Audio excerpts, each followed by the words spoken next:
एक दूसरी इंपॉर्टेंट बात मैं आपके सामने ये रखना चाहता हूं कि जब भी पाकिस्तान में गवर्नमेंट टूटती है या गवर्नमेंट टूटने का ऐलान होता है तो जो मुखालिफ हैं वो खुश होते हैं।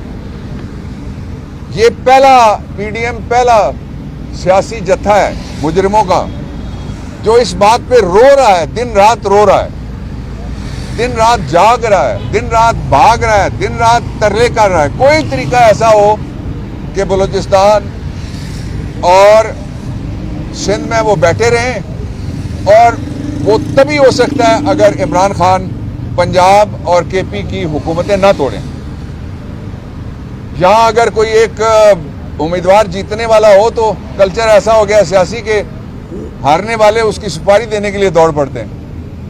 आपने देखा किस तरह से इमरान खान के ऊपर हमला हुआ। उनको डर ये था कि इस्लामाबाद में अगर इमरान खान आ गए तो उसी दिन उनको घर जाना पड़ेगा।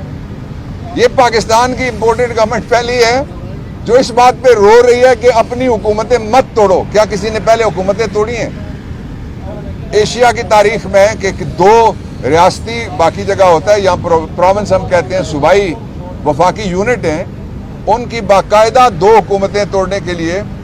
और फिर दूसरा, कभी ऐसा भी हुआ कि एक पार्टी कहे कि हम इस्तीफा देते हैं और जो कस्टोडियन ऑफ द हाउस हो वो कहे मैंने इस्तीफे मंजूर नहीं कर रहे, मैं पंजाब नहीं जाऊंगी, मैं इस्तीफे नहीं मानूंगी।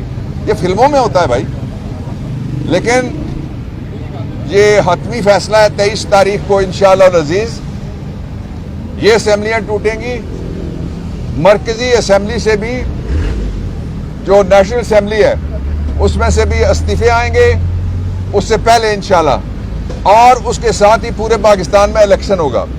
आप जरा गौर कीजिएगा कि ये 7.5 किलोमीटर का इलाका है और इसके बाराकोव वाली साइड पे भी, इसके फैजाबाद वाली साइड पे भी, इसके टेक्सला वाले साइड पे भी और इसके मारगला वाले साइड पे भी सारी तरफ इलेक्शन हो रहे होंगे।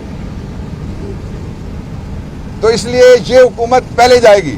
66% पाकिस्तान अगर इस निज़ाम पे अदम एतमाद करके वो बाहर निकल जाता है तो ये सिस्टम गिर जाएगा, इसको कोई नहीं रोक सकता।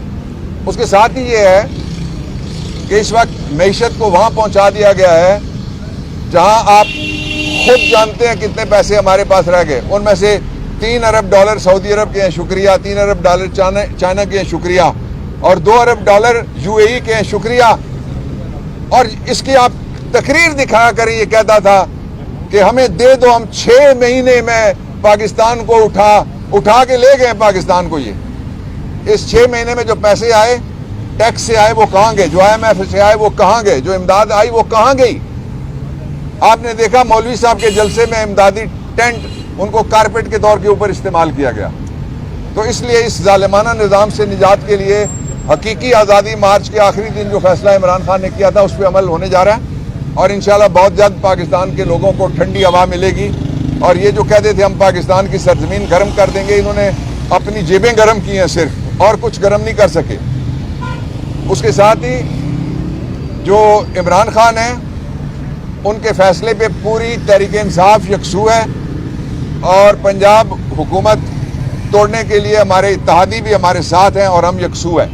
किसी किस्म का कोई नेगेटिव प्रोपेगेंडा काम नहीं आ सकता पीडीएम के। सिर्फ एक चीज़ काम आ सकती है इस मुल्क के कि पहले इन्होंने मैशत का बेड़ा गर्क किया, फिर इन्होंने पाकिस्तान की पार्लिमान का बेड़ा गर्क किया, फिर इन्होंने NRO 2 लेकर एहतसाब का बेड़ा गर्क किया, फिर इन्होंने एहतसाब के कानून का बेड़ा गर्क किया। और अब बड़ी बदकिस्मती की बात यह है कि इन्होंने लॉ एंड ऑर्डर का भी, जब से ये आए हैं, इन्होंने बुरा हाल कर दिया है। इसलिए पाकिस्तान को बचाने के लिए बहुत ज़रूरी है कि इलेक्शन कराओ और पाकिस्तान बचाओ।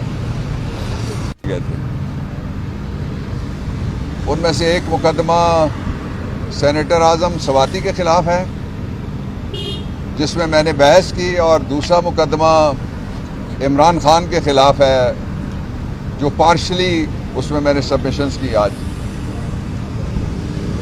और जो इमरान खान की ज़मानत है ATC कोर्ट से, उसमें तोसी हो गई है 10 जनवरी तक। अब 10 जनवरी को वो ज़मानत की पिटीशन जो है वो सुनी जाएगी, वो that is pre arrest bell, ज़मानत कबल अज़ गिरफ्तारी है। उसके साथ ही जो दूसरा मुकदमा था, ये वो मुकदमा है जिसमें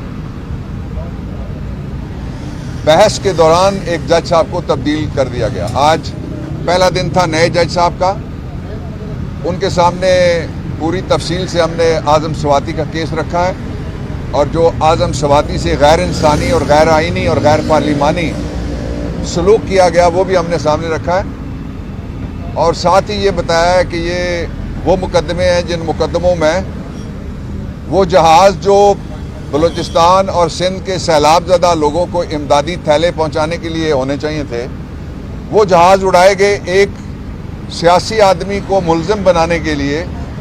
एक जहाज़ बलूचिस्तान से उड़ा जहां कच्चे घरौंदे जिनके गिर गए थे उनको पूछने वाला कोई नहीं है, और दूसरा जहाज़ वहां से उड़ा जहां से जो लीडर हैं वो जहाज़ों में उड़ते रहते हैं और लोग जो हैं उनके मुंह के ऊपर मक्खियां उड़ती रहती हैं।